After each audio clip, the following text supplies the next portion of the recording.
नमस्कार।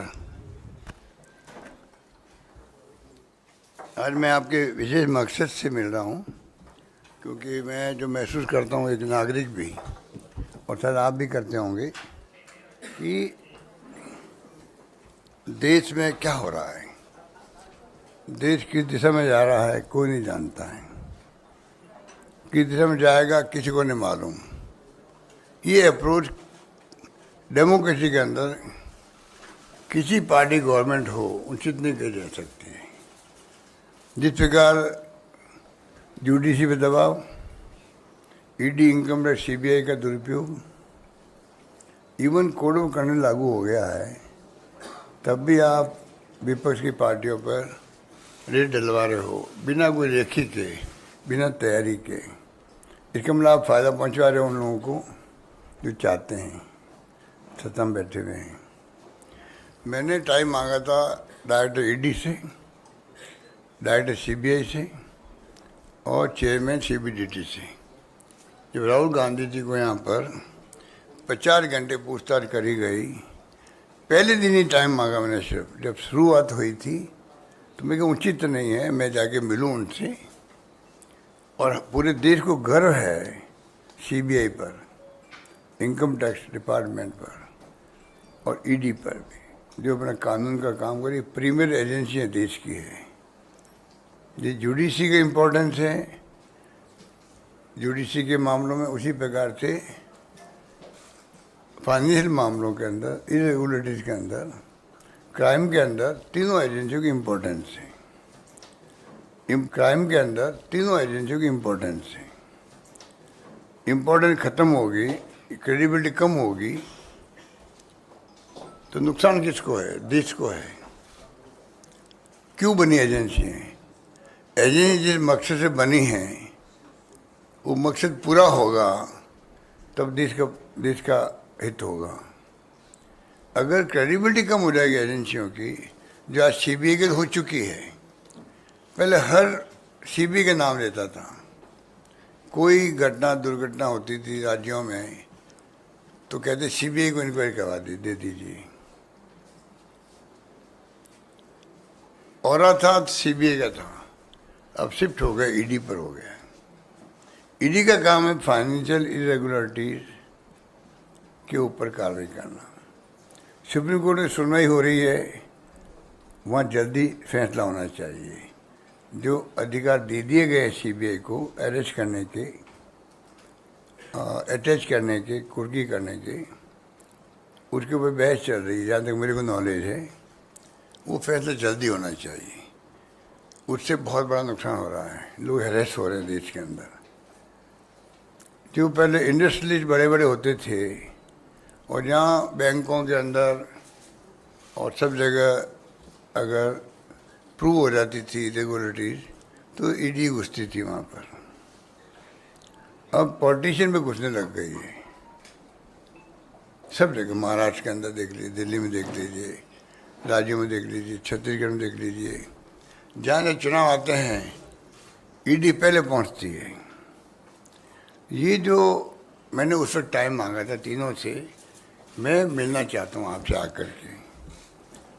मैं एक राज्य का मुख्यमंत्री भी हूँ, 5.5 करोड़ की जनता से ज़्यादा वहाँ पर है। 4.5 करोड़ तो 7 करोड़ के लगभग आबादी है, उनको रिप्रेजेंट करता हूँ। मैं आगे बताना चाहता हूँ कि आप एजेंसी की क्रेडिबिलिटी नीचे जा रही है, जो नहीं जानी चाहिए। हम चाहते हैं कि आपकी विश्वसनीयता बनी रहे, बल्कि आगे और बढ़े। हम आपके साथ हैं। जहाँ फाइनेंशियल इरेगुलरिटी हो रही है, करप्शन हो रहा है, क्राइम हो रहा है, आप कड़ी से कड़ी कार्रवाई करो, तत्काल करो, जेल भेजो, अटैच करो प्रॉपर्टी, हम स्वागत करेंगे आपका। पर जिस प्रकार से आप इशारों पर, ऊपर के दबाव पर, ये साफ जाहिर पूरा देश देख रहा है। तो गाँव तो भी चर्चा होने लगी, गाँव के अंदर भी, कि ये क्या हो रहा है। गांव में चर्चा होने लग गई है। अब तो कई जगह ईडी वाले खुद ही जाके कहते हैं हम आधे घंटे बाद आने वाले हैं, आप थोड़ा देख लीजिए अपना आप को। ये स्थिति बन गई है जो मेरे पास रिपोर्ट आ रही है, जो बातें चलती रहती है। तो ये उचित नहीं है। मैं इस मौके, इस मंच से फिर मैं कहना चाहूँगा तीनों एजेंसियों के डायरेक्टर्स को, चेयरमैन को, कृपा करके ये तीनों एजेंसियों के अधिकारी कंपटीशन एग्जाम देके आते हैं, चाहे आरपीएससी को हो चाहे वो यूपीएससी को हों, एग्जाम देके पास होकर आते हैं, एक प्रकार शपथ लेते हैं, कमिटमेंट होता है देश के लिए। इनका कमिटमेंट देश के प्रति होना चाहिए और किसी के प्रति नहीं होना चाहिए। इनमें इतना साहस होना चाहिए मना करने का। हम दबाव में काम नहीं करेंगे, अब निष्पक्ष काम करेंगे हम लोग।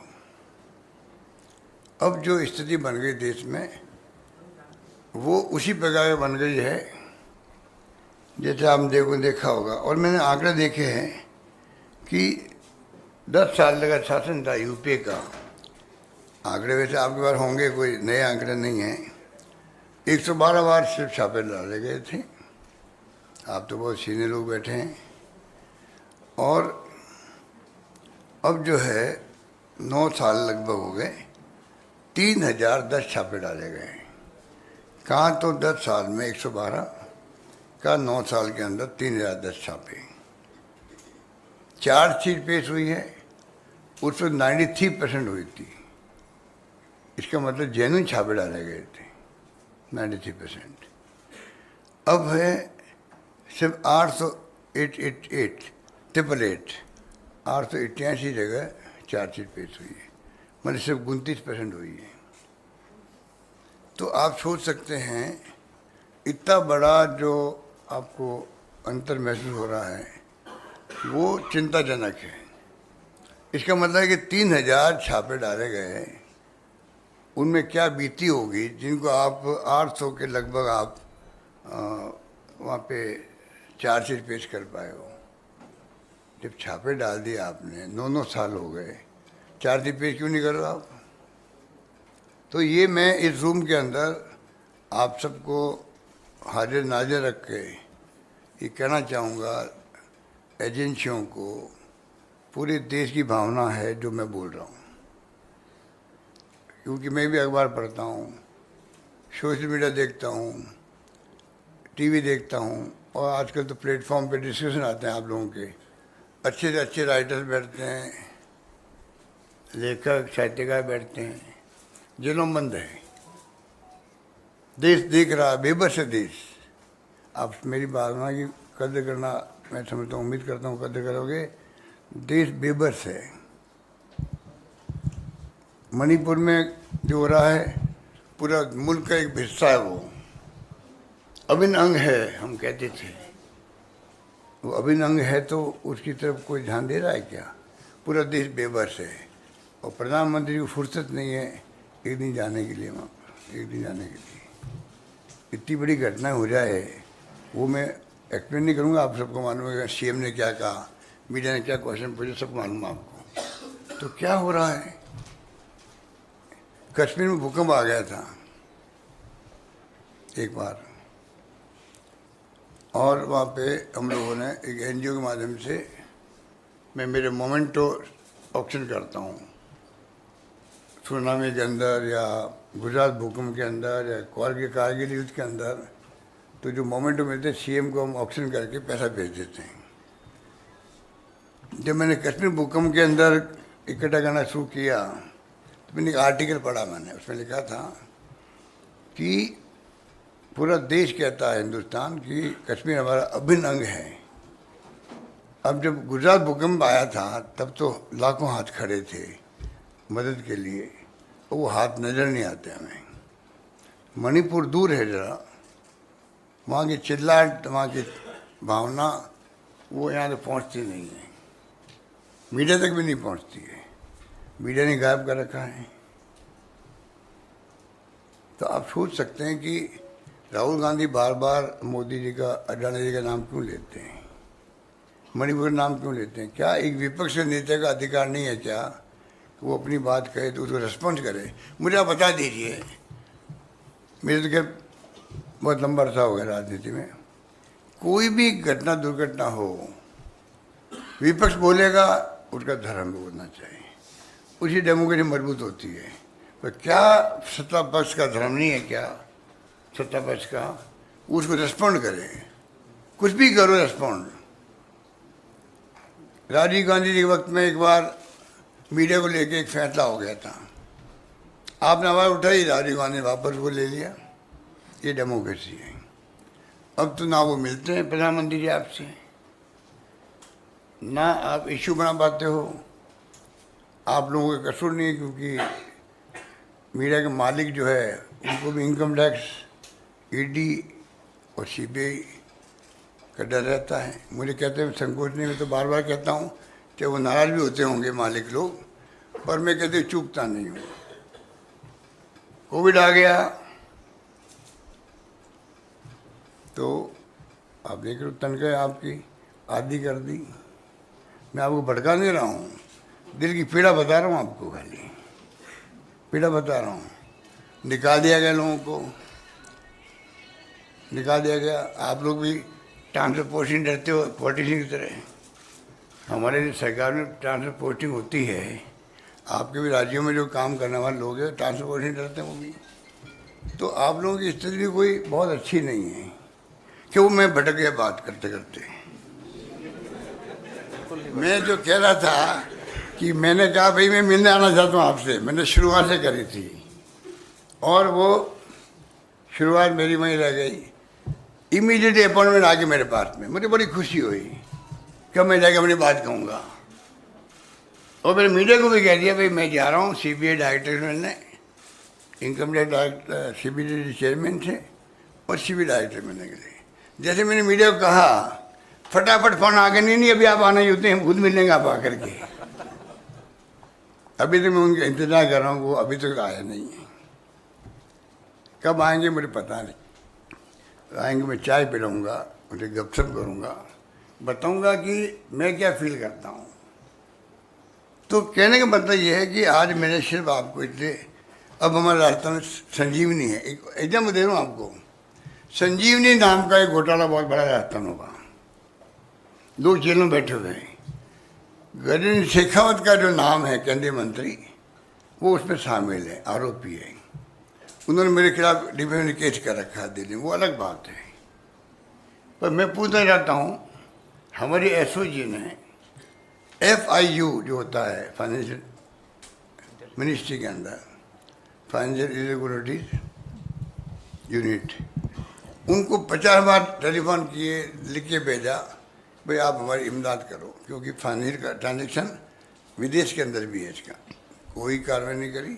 एक बार जवाब दिया, रुक गए। उसके बाद में ईडी जो है, ये ईडी का केस परफेक्ट बनता है, फाइनेंशियल ट्रांजेक्शन है, वहाँ ईडी नहीं घुस रही है, वहाँ नहीं घुस रही, ईडी घुस रही। तो ये जो स्थिति बन रही है देश के अंदर, मैं समझता हूँ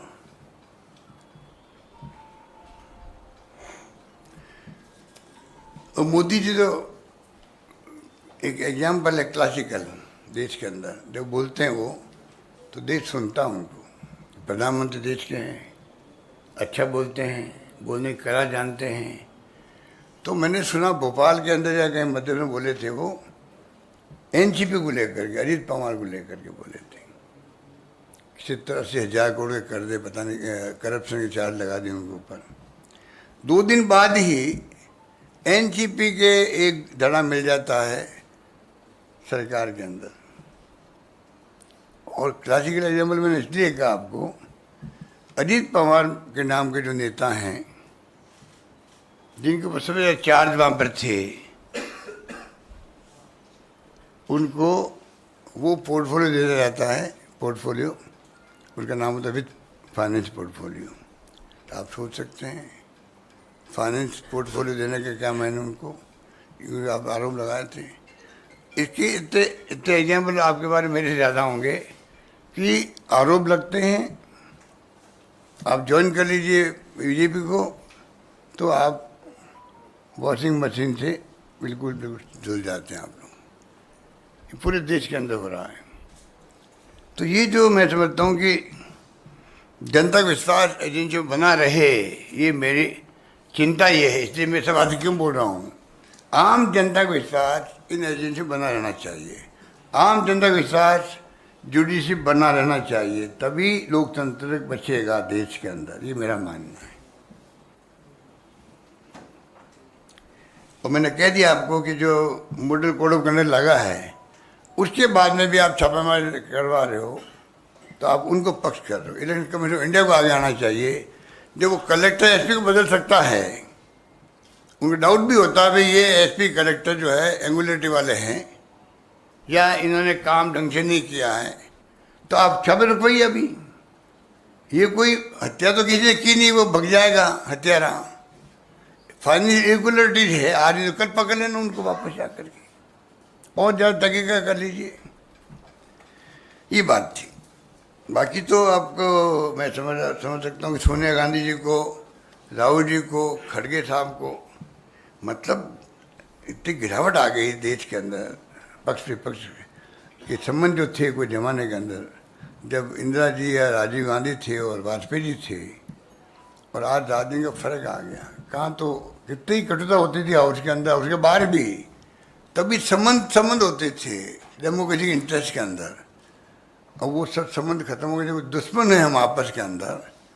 प्रधानमंत्री मोदी जी और उनके नंबर 2 अमित शाह जी, वो विपक्ष को दुश्मन समझते हैं, उस प्रकार का व्यवहार कर रहे हैं। पूरा देश देख रहा है, वक्त आने पर यह सबक सिखाएगा, ये समझ नहीं पाएंगे, मेरा मानना है।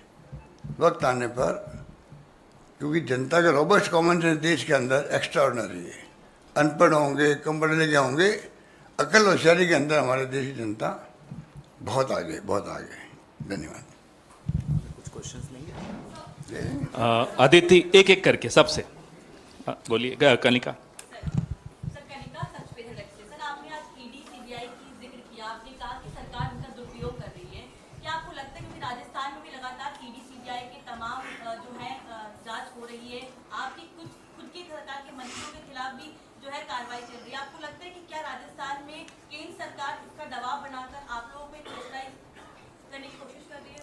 देखिए, वहाँ तो उनको कुछ मिल नहीं रहा है, तो वहाँ के जो मेंबर पार्लियामेंट वगैरह हैं उनको इशारा करना पड़ा, तुम रोज़ सीबीआई ऑफिस में जाओगे, लोगों को भेजो। जहाँ तक मेरे को जानकारी है, पिछले साल भर की ईडी ऑफिस जाते हैं यहाँ पर लोग, जुड़ी शिकायतें करते हैं, मिली भगत से फिर वहाँ आवाज़ उठाते हैं वहाँ के एमपी वगैरह, और सीबीआई जाके जांच करने का प्रयास करती है।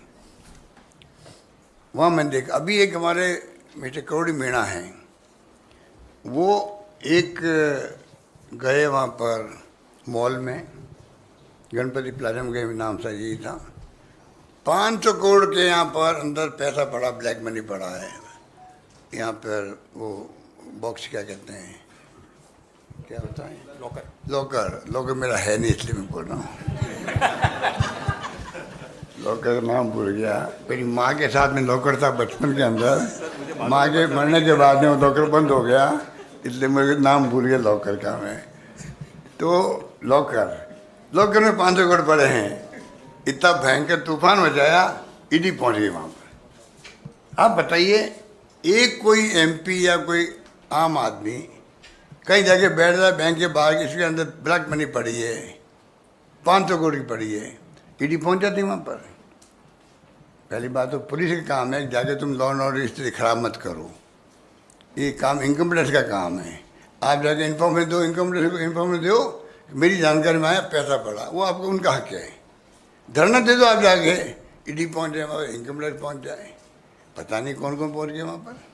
ये मिली भगत है केंद्र सरकार की, ईडी की और उस एमपी साहब की, ये सब मिली भगत का खेल हुआ। अभी पूरा देश देख रहा उसको भी। अदिति एक एक करके, बिल्कुल अभी करवाते हैं। सर, अभी हाल ही में सरकार ने विमेन रिजर्वेशन बिल को पास करवाया, महिला सशक्तिकरण की वो लगातार बात करते हैं।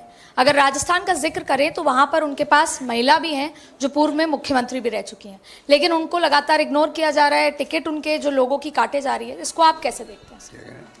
वसुंधरा जी को इग्नोर कर रहे हैं, महिलाओं की बात करते हैं बीजेपी वाले। देखिए वो उनकी पार्टी का अंदरूनी मामला, मेरा कोई कमेंट नहीं करना चाहूँगा मैं। एक सेकंड, संजीव चोपड़ा। सर हाँ, पर आदित्य जी, मैं आपका नाम आदित्य जी, मैं कहना चाहूँगा मेरे कारण उनको सजा नहीं मिलनी चाहिए। मेरे कारण उनको सजा नहीं मिलनी चाहिए, ये अन्याय होगा उनके साथ में। एक किस्सा बताना चाहता हूँ, आपके पास टाइम तो है ना? पूछ देता हूँ भाई, जनरली नेताओं के पास टाइम नहीं होता है, मैं आपको पूछ देता हूँ। देखिए, मेरी सरकार जब गिर रही थी तो मेरे कैलाश मेघवाल हैं, जो स्पीकर थे, गृह मंत्री थे उनके, उन्होंने एक किस्सा बताया मेरे, जो मैंने किया ज़िंदगी के अंदर। जब मैं पीसी प्रेसिडेंट था 90s के अंदर, तो मेरे भैरव शेखावत थे, मुख्यमंत्री थे। वो क्वीलैंड गए थे अमेरिका, अपना तीसरी बार बाईपास करने गए, तीसरी बार बाईपास करने गए, तीसरी बार। उस जमाने में बचपन में सुनते थे, ह्यूस्टन में जाते थे पहले लोग, ह्यूस्टन से बाद में क्वीलैंड जाने लग गए। वो गए थे वहाँ पर, पीछे उन्हीं के पार्टी लोग सरकार गिरा रहे थे उनकी। मिस्टर नरसिम्हा राव जी थे प्राइम मिनिस्टर, मैं था पीसी प्रेसिडेंट था राजस्थान के अंदर। मेरे पास भी वो लोग आए, साहब हम तय किया हमारी पार्टी में रिवोल्ट करके सरकार गिराने का। तो मैंने कहा भाई, एक आपका नेता बीमारी है, सीरियस से मैंने सुना वहाँ पर, 3rd टाइम गए हैं, और आप पीछे ये जो कर रहे हरकत, मैं उसको उचित नहीं मानता। मैंने पीएम नरसिम्हा जी को जाके कहा, क्योंकि मैं उनका केंद्रीय मंत्री रह चुका था, टेक्सटाइल मिनिस्टर था मैं। तो मैंने कहा कि भाई मैं ये सुना, उनको मालूम पड़ गया था। उन्होंने मुझे पूछा, मैं कहा ये उचित नहीं कर सकता, उनको मैंने रोका। और बलीराम भगत थे हमारे गवर्नर, उनको मैंने कहा कि ये सुन रहे हैं, ये उचित नहीं है। एक तो वो था जो गवर्नर को, प्राइम मिनिस्टर को, सबको कह रहा। कैलाश मेघवाल को ये बात की जानकारी थी, वो नंबर 1 थे शेखावत साहब के। उन्होंने अभी जब क्राइसिस हमारा आया तो उन्होंने कह दिया ये बात भी कि हमारे यहाँ परंपरा कभी नहीं रही है इस प्रकार सरकारें टॉपर करने की। इतना ही उन्होंने स्टेटमेंट दिया। मेरे मुंह से निकल गया एक मीटिंग के अंदर, क्योंकि वसुंधरा जी के जो फॉलोअर एमएलए थे वो भी लॉबी मिलते हैं हम लोगों से, कहीं मिल जाते हैं। तो उन्होंने, उनके मुंह निकल गया होगा भाई हमारे मुख्यमंत्री जो एक्स मुख्यमंत्री है वसुंधरा जी है, वो भी इसी विचार किए जो कैलाश जी ने कहा है। इतने मेरे पास इंफॉर्मेशन थी उनकी। मैंने गलती से वो कोट कर दिया धौलपुर के अंदर। मेरी सरकार जब क्राइसिस में थी तब कैलाश मेघवाल जी ने वसुंधरा जी की भावनाएं थी। मीडिया में आप देखते हो कि थोड़ा फ्लेवर लग जाता है, आप फ्लेवर लगाना में बड़े, बिना फ्लेवर न्यूज़ बनती नहीं है। आपकी गलती आपकी भी नहीं है, बिना फ्लेवर की न्यूज़ बनती नहीं है। और मैं भुगत भी रहा हूँ उस फ्लेवर से। अभी मैंने कह दिया कि जुडिशरी में करप्शन है राजस्थान में। मैंने कह दिया, मेरे खिलाफ में एक भाई चले गए कोर्ट के अंदर, कंटेम्प्ट कोर्ट लगाने के लिए। तो मैंने जवाब दिया भाई 9 सुप्रीम कोर्ट के सीटार जजेस, 9, 2 CJI, उनके मैंने आर्टिकल पढ़े हैं, वो सब कह रहे हैं जुडिशरी में बहुत करप्शन है। तो ये मेरी भावना नहीं है, मैंने जो पढ़ा, जो पर्सन बना, मैंने उसको कोट किया है। तो मैंने मेरा रिप्लाई दिया है कि भाई मेरी भावना नहीं, पूरे देश के सुप्रीम कोर्ट जजेस तक कह रहे हैं, सिटिंग जजेस तक ने कह दिया, CJI कह रहे हैं। तो मैंने, वो मेरी भावना नहीं थी, मैंने प्रकट की है। फिर भी अगर कोर्ट को लगे जुडिशरी को सम्मान करना हमारा फर्ज बनता है, और मेरा कमिटमेंट है कि जुडिशरी मजबूत होगी, देश में डेमोक्रेसी बचेगा। जब मैं ये बात कहता हूँ तो मैंने कहा फिर भी अगर आपको लगे कि मैंने इसमें कंटेम्प्ट किया है तो मैं अनकंडीशनल अपॉलॉजी मांगता हूँ, मैंने लिख के दे दिया। तो कहने का मतलब ये है कि वो फ्लेवर लग गया। मैंने कहा, मैंने सुना है कि एडवोकेट फैसले लिखते हैं, वो फैसला आता है। अखबार ने लिख दिया, वकील लोग फैसले लेके लिख के ले आते हैं और हाईकोर्ट जज फैसले देते हैं। फ्लेवर लग गया, उस पर उनको मौका मिल गया एक व्यक्ति को जाने का, इसको मैंने फ्लेवर कहता हूँ मैं, ठीक है। संजीव चोपड़ा जी। सर, राजस्थान में चुनाव को करीब 1 महीना रह गया है। सर, राजस्थान के चुनाव को करीब 1 महीना रह गया है। बीजेपी ने अपने कैंडिडेट्स डिक्लेयर कर चुके हैं, कांग्रेस का अभी एक भी कैंडिडेट नहीं आया, और कुछ जैसे आप कह रहे हैं मीडिया में फ्लेवर चल रहा है कि कुछ आप में और पार्टी में डिफरेंसेस हैं कुछ कैंडिडेट्स को लेके। क्या यही रीजन है कि डिले का रीजन यही है कि यही विपक्ष को तकलीफ है, जो फैसले हो रहे हैं पार्टी के अंदर सिलेक्शन के प्रोसेस से, उनको तकलीफ भी हो रही है, इनके झगड़े क्यों नहीं हो रहे हैं। आप सचिन पायलट की तरफ इशारा कर रहे होंगे। जितने फैसले हुए हैं सबकी राय से हुए हैं, सबकी राय हो। जो भी सचिन पायलट साहब के जो हमारे सपोर्टर भी होंगे, उन सब के फैसलों में भागीदार बन रहा हूँ, उनके पक्ष में। तो आप सोचते हो कितने स्मूथली फैसले हो रहे हैं। तकलीफ बीजेपी को होती है और किसी को नहीं होनी चाहिए। एक एक करके आप पूछिए। हाँ, गहलोत जी, राजस्थान को लेकर एक सवाल है मेरा। अभी आपने जिक्र किया था आपकी सरकार जब मुश्किल में आ गई थी, तो मुश्किल में वो आप ही की पार्टी के जो विधायक थे बागी हुए थे, उनके चलते आई थी। तो जो अब जो टिकट वितरण हो रहा है, क्या उन एमएलएज जो बागी हुए थे उन पर भी पार्टी भरोसा करेगी या आपका विरोध रहेगा? मैंने इस जवाब जो दिया था ना, ये आप पर जवाब सोच के दिया था मैंने। हमने कहा, देखिए हो गया अभी, एक एक करके जवाब तो देने दीजिए। मैं जब होटल में हम लोग 40 दिन रहे थे ना, जब हाईकमान के आदेश से हम लोग सब गिले शिकवे जो भी थे, एक फैसला हाईकमान ने कर दिया। जब मैं बाहर आया था, होटल से बाहर आया था, तो आप मेरे कई लोगों को शायद हो सकते याद हो, पहला स्टेटमेंट मेरा मीडिया में था, फॉरगेट एंड फॉरगिव। इन भावना से हम काम करेंगे। और मुझे कहते हैं घर है, आप सुनिएगा, मैं प्रवचन नहीं दे रहा हूँ हालांकि, पर आपने कहा मैं हमारे पास टाइम है। मैंने कहा कि हिंदुस्तान के अंदर ऐसा बहुत कम होता है। मिस्टर अजय माकन जो जनरल सेक्रेटरी थे हमारे, ये बैठे वहाँ असेंबली के अंदर मेरे रूम में 1 बाय 1 122 लोगों से मिले, विधायकों से। उसमें जो आप कहते हैं वो विधायक भी थे, सारे लोग थे।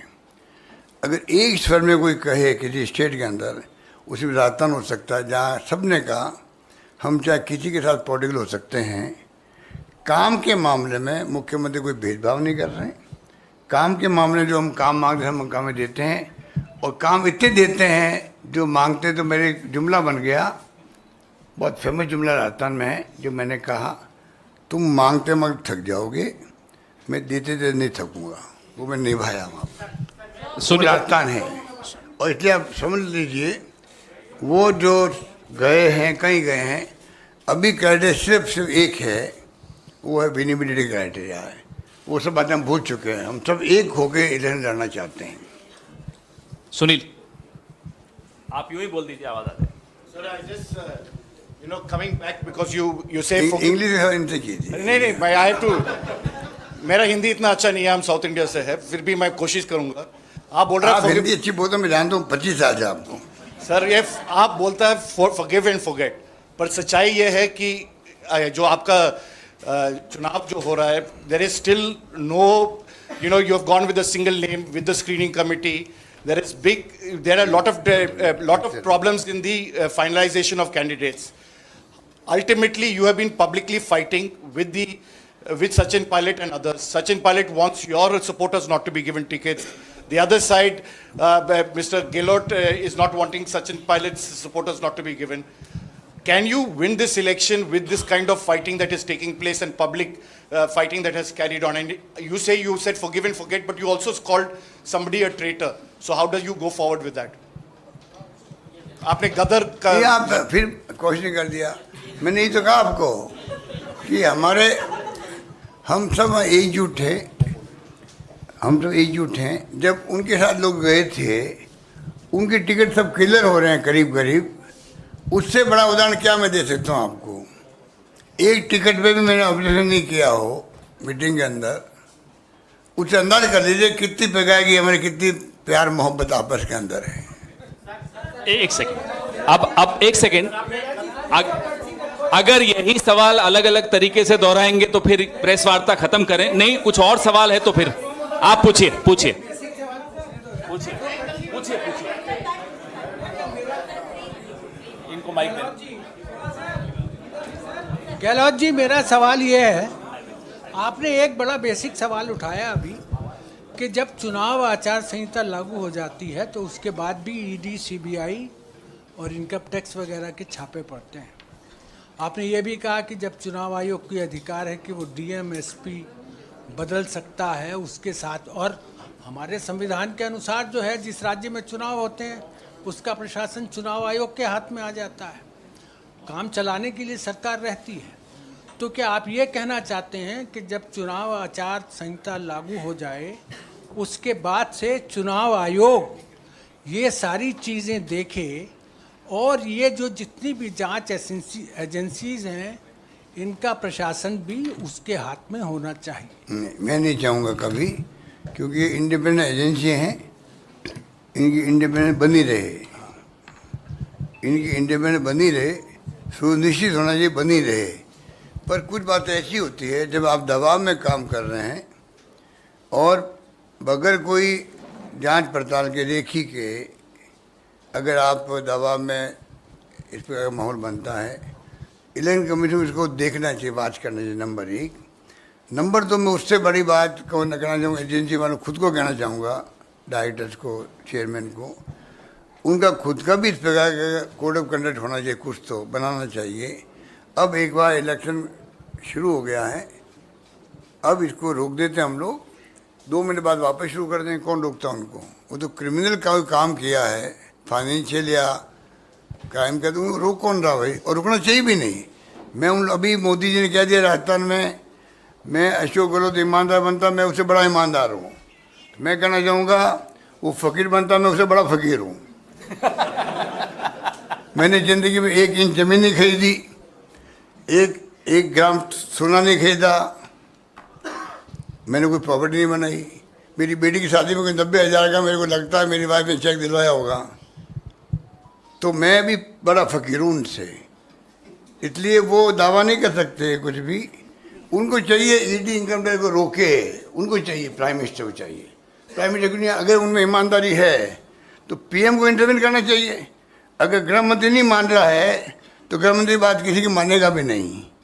अगर मानेगा तो सिर्फ एक आदमी को मानेगा, वो है नरेंद्र मोदी जी का नाम है। मानना चाहिए, करना चाहिए। बहुत गलत काम कर रहे हैं और देश उनको माफ़ नहीं करेगा, मेरा मानना है। मौसमी गहलोत साहब, आपको जादूगर बुलाया जाता है, सियासी जादूगर। तो ये बताइए, अगर कांग्रेस की सरकार आती है, आपकी सरकार आती है राजस्थान में, तो क्या अशोक गहलोत दोबारा घोड़ा चढ़ेंगे या फिर राजस्थान से रुख मुंह मोड़ के दिल्ली की ओर आएंगे? टायर या रिटायर होने वाले अशोक गहलोत या नहीं होने वाले? देखिए, ये बोला अगली बार घोड़ा आप ही चढ़ेंगे। देखिए, नाम क्या, मौसमी जी, आप मुझसे बेंगलुरु में बहुत गपशप कर चुकी हो। जब मैं वहाँ ऑब्जर्वर था पिछले चुनाव के बाद में, तो मैं आपको उस लिहाज से जानता हूँ, ठीक है ना?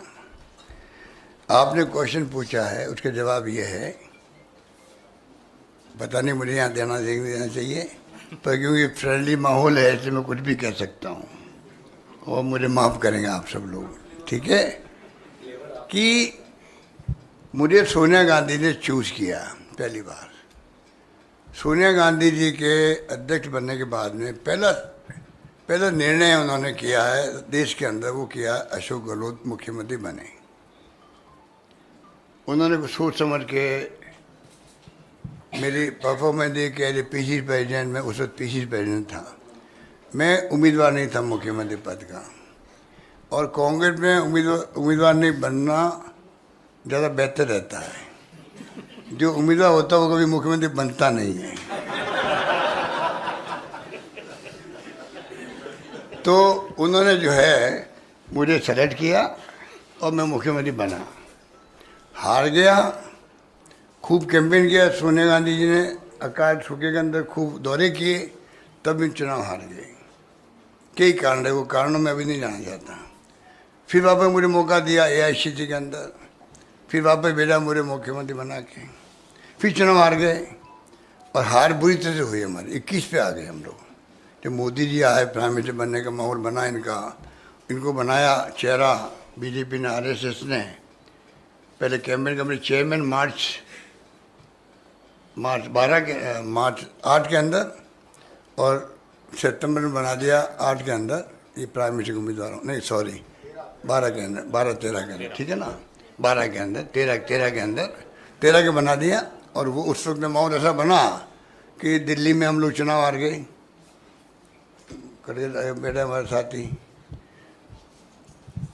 तो जब चुनाव दिल्ली में आ रहे, वैसे हम लोग राजस्थान, मध्य प्रदेश, राजस्थान और दिल्ली जब हमारी सरकारें थी हम हार गए। और मध्य प्रदेश और छत्तीसगढ़ की सरकारें जाने वाली थी, वो उस माहौल में बच गई। थर्ड टाइम ये हुआ था।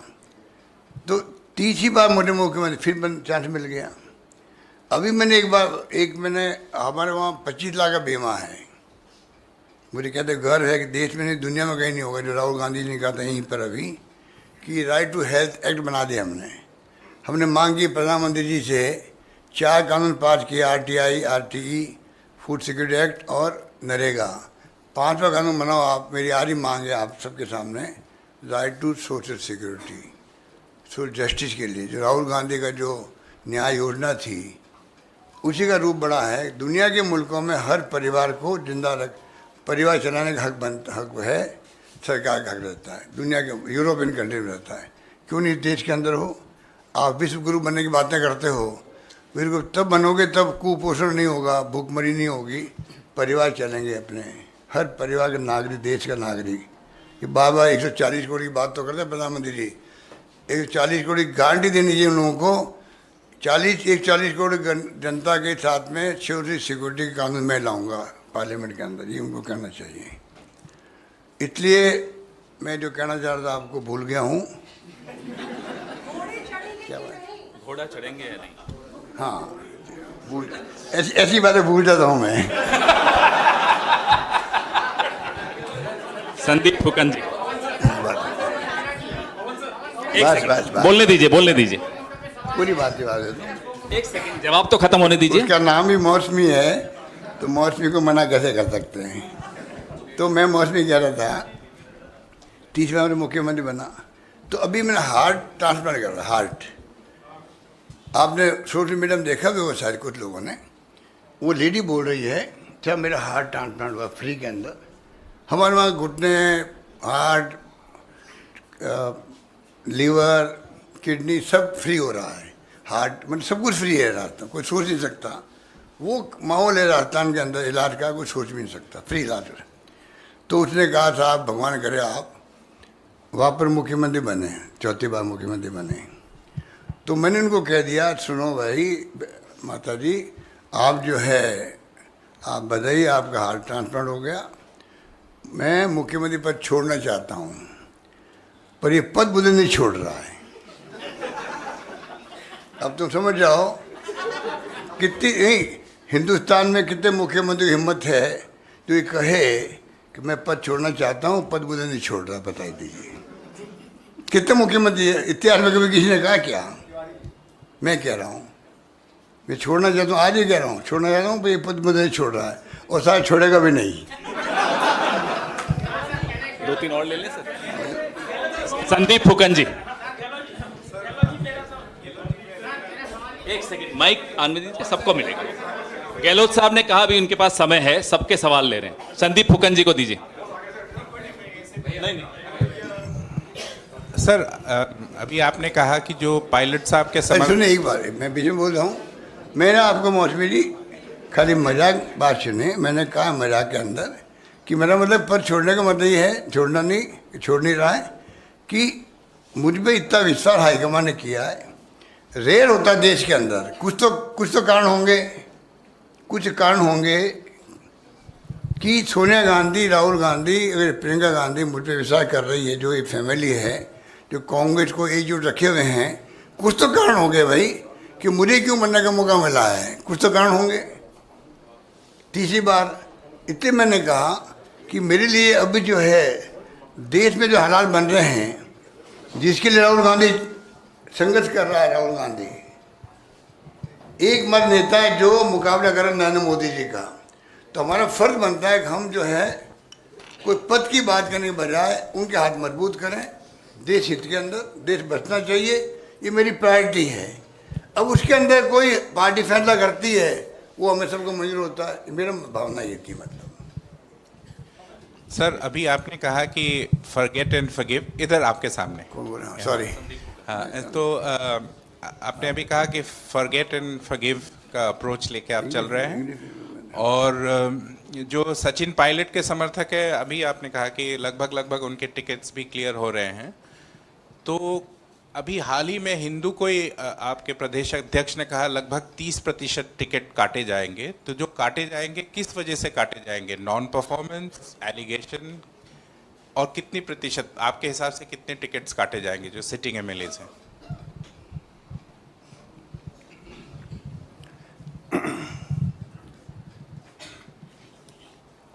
देखिए, मैंने अभी एक सवाल के जवाब में कहा था, ये बात हकीकत है जो आप दिल्ली के लोग बैठे हैं या देश के अंदर, 3 बातें अभी चल रही है। नंबर 1, शानदार योजनाएं राजस्थान में लागू हुई है, परफॉर्मेंस शानदार सरकार की, नो एंटी इनकम्बेंसी। ये भी बहुत रेयर होता है, थोड़ी बहुत तो एंटी इनकम्बेंसी हो ही जाती है सरकारों के अंदर, चाहे कितनी अच्छी सरकार काम करे। ये शायद संभवतया हमारी गवर्नमेंट, मुझे गर्व होना चाहिए कहते हुए कि आप लोग कहते हो या आम लोग कहते हैं कि कोई इनकम्बेंसी, एंटी इनकम्बेंसी है ही नहीं राजस्थान के अंदर। ये बहुत बड़ी बात है, नंबर 1। नंबर 2, सीएम के खिलाफ में कोई आरोप नहीं है, ओके हैं, ठीक है। नंबर 3 कि एमएलए के खिलाफ में जो है 4 करप्शन के भी हैं, और मतलब उनके खिलाफ में एंटी इनकम्बेंसी है, ये है। लोग उम्मीद करते हैं बहुत टिकट कटेंगे, टिकट तब करते हैं तब उसका विकल्प हो वहाँ पर, नंबर 1। नंबर 2, ये विपक्ष का काम है माहौल बनाना, पर्सन बनाना, कोई करप्शन बहुत हुआ है एमएलए के ऊपर, इसलिए एंटी इनकम्बेंसी लागू होती है। मैंने एक बात कही, जब सरकार बदलने का जो ये बीजेपी ने जो नया मॉडल अपनाया है देश के अंदर, खतरनाक माहौल है, वो खतरनाक मॉडल है। चुनी सरकारों को आप हॉर्स ट्रेडिंग करके आप उनको गिरा रहे हो। मणिपुर, गोवा के अलावा अरुणाचल प्रदेश, उत्तराखंड, क्या क्या नहीं हुआ। अरुणाचल प्रदेश का तो एक एक्स मुख्यमंत्री सुसाइड करना पड़ा उसको, क्या बात करो आप लोग। ये तो सब इतना बड़ा देश है, बातें दब जाती है, बातें दब जाती है। अगर कोई रोंगटे खड़े कर देती बातें वो याद आती तब, ठीक है ना। आप बताइए क्या क्या नहीं हुआ है। और मध्य प्रदेश, कर्नाटका और महाराष्ट्र, दिन दहाड़े डाका डाला गया, जो कहते हैं वो हो गया, तो ये देख रहा है। राजस्थान गवर्नमेंट बच गई हमारी, क्यों बच गई? एक तो हाईकमान का पूरा सपोर्ट मेरे साथ था, मिस्टर रणदीप सुरजेवाला, अजय माकन, वेणुगोपाल, डेरा डाल के बैठे, 40 दिन तक बैठ गए हमारे साथ में वहाँ पर, ठीक है। और दूसरा, वहाँ की जनता ने जो साथ दिया, जनता ने फ़ोन किया एमएलए को, क्योंकि 10-10 करोड़ मिले थे उनको, ऑफर 10 करोड़ की थी। आप बताइए हिंदुस्तान के इतिहास में मैं मांग रहा हूँ कॉन्फिडेंस वोट लेने के लिए असेंबली बुलाओ, स्पीकर मना, गवर्नर मना कर रहा है। ऐसा कभी होता है? उल्टा हो गया, जनरल उल्टा होता है। वो कहते हैं कि आप क्योंकि विश्वास मत खो चुके हो इसलिए आप असेंबली बुलाइए, और मुख्यमंत्री जी रिलेक्टेंट रहते हैं। मेरे केस के अंदर उल्टा हो रहा था, हमें धरना देना पड़ा, गवर्नर उसमें आपको याद होगा, संघर्ष करना पड़ा, तब जाके वो डेट फिक्स हुई है असेंबली बुलाने की। विश्वास मत मैं ले रहा हूँ, अब मुझे बुलाने जा रहा है। जब डेट फिक्स हो गई तो रेट बढ़ गई 10, 20, 30, 40, ठीक है। और ये हकीकत है, जब मध्य प्रदेश के अंदर, कर्नाटक में, और आपका 50 MP चले गए आपके महाराष्ट्र के अंदर, सबके ऊपर ईडी फीडी के छापे डाले जा रहे थे। कोई 50 करोड़ की बात करे, कोई 35 करोड़ की बात करता वहाँ पर, ठीक है। तो ये स्थिति, तो मैं ये कहा, जब मेरे MLA को ऑफर था पैसा 10 करोड़ रुपये पहली किस्त, और टच एंड गो था वो, ऐसा नहीं कि मैं कोई 20-25 लोगों लेके बैठा हूँ वहाँ पे एक्स्ट्रा, टच एंड गो का खेल था। तब भी 40 दिन तक उन्होंने साथ नहीं पाया। पब्लिक ने कहा फ़ोन कर करके, हमारे MLA साहब आपको 6 महीने रहना पड़ेगा रही होटल के अंदर, ये सरकार गिरनी नहीं चाहिए, जिसका मुख्यमंत्री अशोक गहलोत थे वहाँ पर। ये अगर कहे जनता उनको, MLA को, मुझे कहते थे सभी फ़ोन आ रहे कार्यकर्ताओं सबके, उस माहौल में मैंने सगा बचाई। तो मैंने कहा मेरी चर्चा देश भर में पहली बार उस रूप में हुई है, तो इसलिए हुई है कि बाकी सरकारें गिर गई और राजस्थान सरकार हमने बचा ली है, ठीक है। तो मैंने कहा अगर ये करप्ट होते MLA हमारे, तो 10-10 करोड़ रुपये बहुत होते भाई। 10 करोड़ रुपये किसको क्यों मना करते, फिर वो वही पैसे ले लेते बाहर निकलने के लिए। बाहर निकलते हमारी सरकार गिर जाती। तो सरकार नहीं गिरी हमारी, तो मैं कैसे मानूँ करप्ट लोग थे, ये मैंने कहा उनको।